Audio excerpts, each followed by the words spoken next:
Hello guys! Welcome back to my channel. I am your Miss Shinayam. Yeah? So ngayon mag-iimpake po ako. Kasi kailangan ko pong umalis dito sa trabaho ko. Yan ang aking munting office. At yan naman ang aking munting bed. Yan ay mga paintings ko. At yan ang aking mga maletang malalaki. Sa loob nito, yan yung plano naming magkapatid na ipadala sa family namin sa Pinas. I-empty ko yung dalawang maleta. Yung isa naman kasi, mga gamit ko yan pang summer. Hindi yan siya puno, kalahati lang. Kung meron akong kailangan itapon, kahit masakit, itapon ko na lang. Mahilig po akong mangolekta ng basura. Basurera po ako ng tao. Mahilig akong mangolekta ng basura kasi alam ko yung pakiramdam na binasura ka. Charot lang. So sige, let's start na.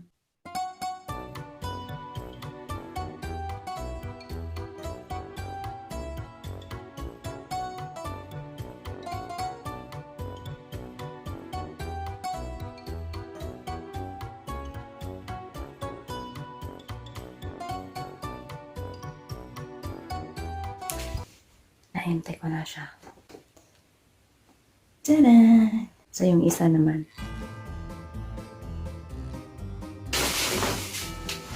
Kahit sinabi ko na summer clothes nito, meron pa lang akong lagay na winter jacket.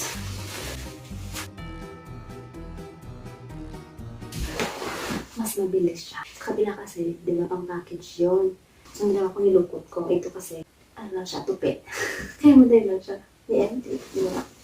Ay, meron pa rito.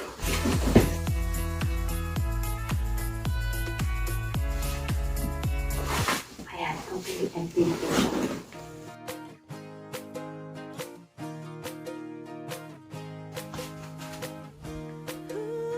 Let's go. Kung para po sa inyo ay makalat, huwag na po kayong manood.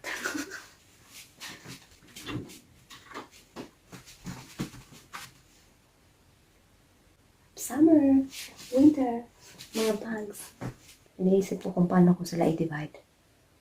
Alam mo nung una, pag marami kang gamit para kang, well, siyempre hindi lahat ng tao mag-agree sa akin na madami akong gamit. Siyempre yung iba sa kanila, konti lang to, diba? Kasi, mayaman. Para sa akin, madami na kasi to. Yung una, ang ganda pala na madami kang gamit. Pero alam niyo, pag oras na ng yung lilipat ka na ng bahay, nakaka-stress pala. Nakaka-stress maglipat bahay. May kukunin muna ako sa taas.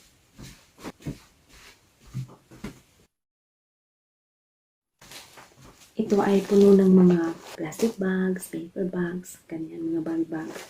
Kailangan ko ito. Things that make you smile. Munti ko nang mabasa sa line. Ito aking Filipiniana. Ayan siya. Sa mga hindi po nakakaalam, gawa ko to gamit ang lumang kortina.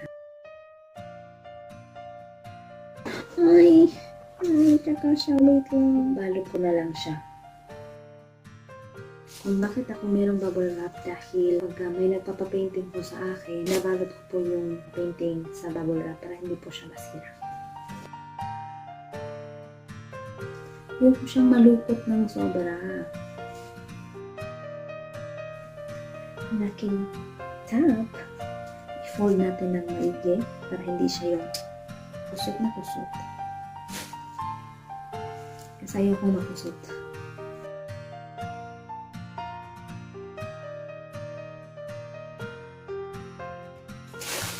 One down, thousands more to go. Alam mo yung feeling na hindi ka handa na maglipat bahay, tas biglang ganon. Hindi gumagana yung utak ko kung paano, yung mahilig ako mag-organize, kaya lang may time na ganito. Naguguluhan ako kung anong gagawin ko talaga sa totoo lang. So, ito yung loob ng aking closet, no?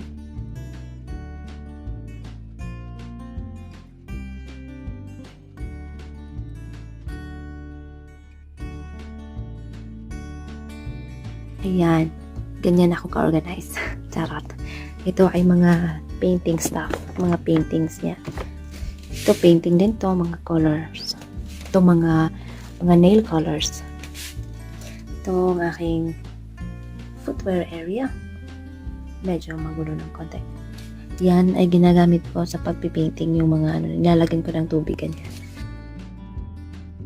May ilaw din kasi dito. So, medyo siya, nag-reflect ba ang tawag doon? Dito ko siya ilalagay. Kasi, pag nilagay ko siya sa sahig, mag-impake ako, tas yuko ng yuko. Ocho. Ocho lang. Hindi lang aking mga... Nakikita na ko dito. Minsan ko lang to nasuot eh. Binili ko to sa, I think sa Belgium. Hindi naman siya yung mahaling brand. Pero gusto ko siya. Cute. Cute din siya. Feather. Ay, cute. Cute kasi. Parang yung kung coach. Dito.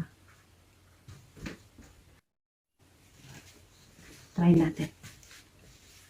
Mag-empake ka lang naman din. Magpa-fashion ka pa.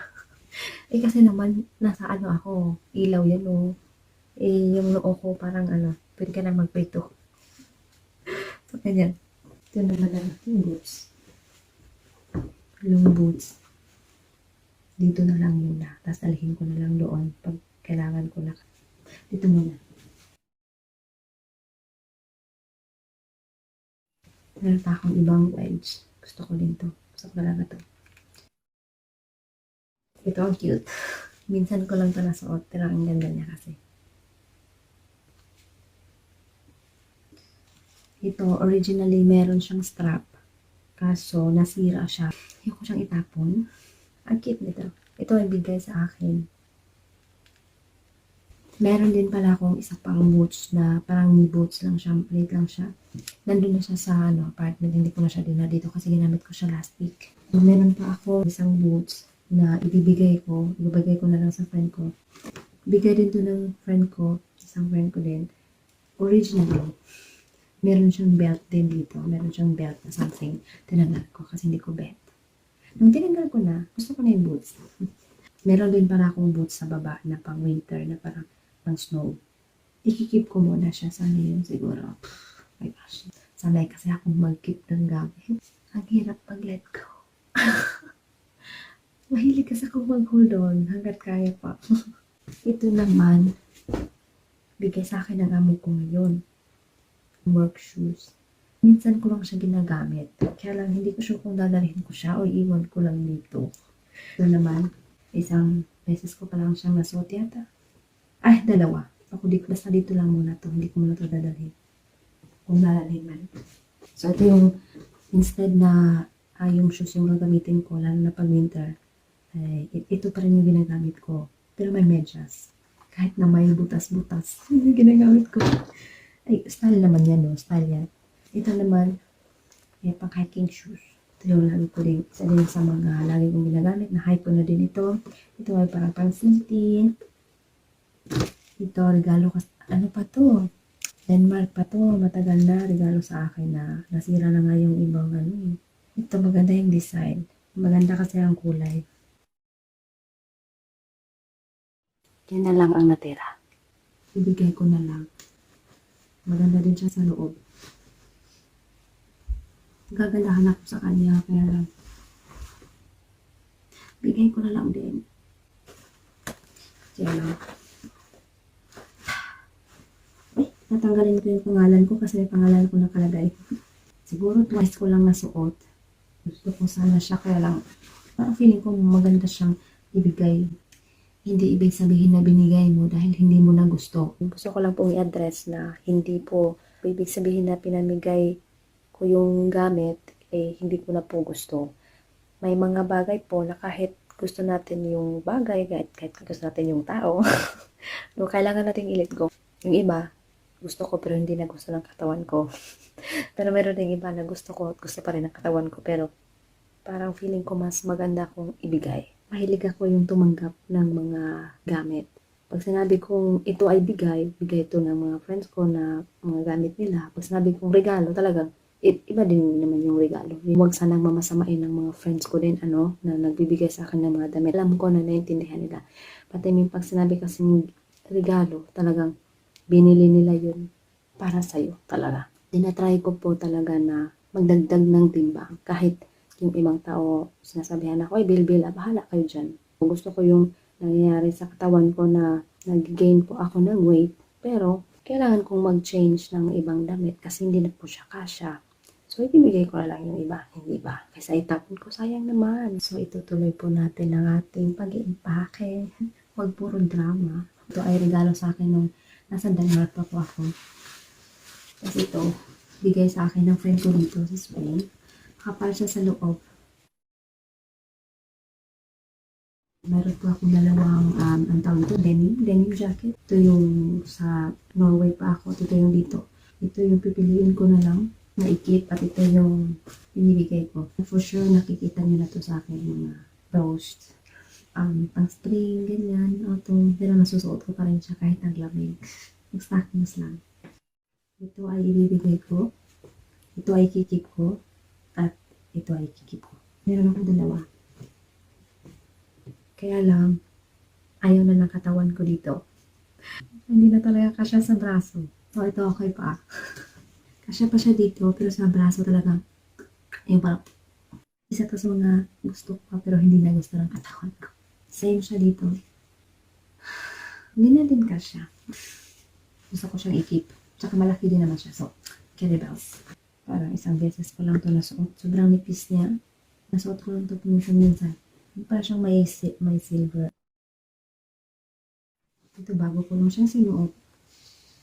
Itong dalawang to, hindi to sila magkano-ano. Ito, binili ko siya sa Norway. Bigay sa akin. So, nung nakita ko, parang, ay, meron akong ano niyan, top. So, yun. Pinapartner ko sila parang dress, pero hindi din sa lahat ng oras. May time din na yung top lang, yung skirt lang. Gusto ko siyang i-keep. Regalo kasi ito. Tingnan niyo naman yung likod. Oh my gosh. Masakit man, kaya lang minsan kailangan mag-let go. Oh my goodness. Damit po yung pinag-uusapan natin, ha? Alam kong maintindihan ako ng mga taong nagregalo sa akin ng mga damit. Kapag hindi na kasya, wala na akong magagawa. Hindi po ba? Ito yung isa sa mga favorite kong top. Bago pa lang to. Summer this year. Stretchable kasi. Ito naman, bigay ito sa akin ng friend ko. Hindi ito sila partner, pero para kasing medyo magkakuli ng konti. Darker shade lang to siya, pero more or less, nasuot ko to siya isang beses pa lang. Ito ang masakit sa akin. Jumpsuit ba yung tawag dun, no? Bodysuit. Ang tawag dito, basta yung ganyan. Ito po yung sinuot ko noong New Year. Nung hindi pa kami kumain noong New Year, kasya siya. Nung matapos na kaming kumain, mali. Habang kumakain pa lang kami, yung gano'n yung tiyan ko. Ay, binuksan ko na yung zipper. Nag-New Year ako na bukas yung zipper ko. Nakakatawa kapag pipilitin ko sa sarili ko, magkasya, hindi na talaga. Nasuot ko lang siya 2 beses. Bigay ito ng aking alaga. Nung lumating ako dito 2 years ago, kasing tangkad kami. Ngayon mas matangkad na sa akin, dahil 2 beses ko lang dito nasuot. Nasuot ko lang ito isang beses. Yung belt siya na parang silver, pero hindi po siya totoo, okay? Meron din akong parang, hindi din siya totoo, no? Kahit dalhin nyo to sa pawn shop. Pati ito, mapapahiya lang tayong lahat. Bigay ito sa akin. 2 kulay po siya. Sige, 2 beses ko lang ito nasuot. Originally, meron lang siyang 5 na butas. Pero nung medyo payat-payat pa ako, maluwag sa akin. Maluwag sa akin. Kaya nang bahala mamili doon. So, ang ginawa ko, nagbutas pa ako ng isa. Hindi pa rin. Medyo maluwag pa rin. Maluwag. Bahala na kayo dyan. So, nagbutas ulit ako ng pangalawa. Halatang binutasan lang. So, tingnan natin ngayon. Nasa pang-5 na siya. Basta yung dati, ito sa pang-7. Oh my God, feeling lang pala ako na pang-5. 4 pala. Hanggang dito na ako ngayon. Hanggang dyan na yung size ng ko, baywang. Samantalang dati dito. I mean, imagine nyo mas sobra yung payat ko noon. Na pag humangin, ako, hawid-hawid yun dahil, palid yun. Ang laki ng improvement. Ibigay ito ng family ko sa Denmark. Ang lampot talaga. Ito, stretchable siya. Hikip ko siya. Ito, bigay sa akin. Ito, hindi ko pa siya nasuot. Bigay din to sa akin. Ito ang kanyang kabatch. Kabatch silang tatlo. Ang isang friend lang yung nagbigay sa akin ito. Ito, minsan ko itong nasuot pero hindi na talaga kasya. Gusto ko to. Gusto kong i-keep.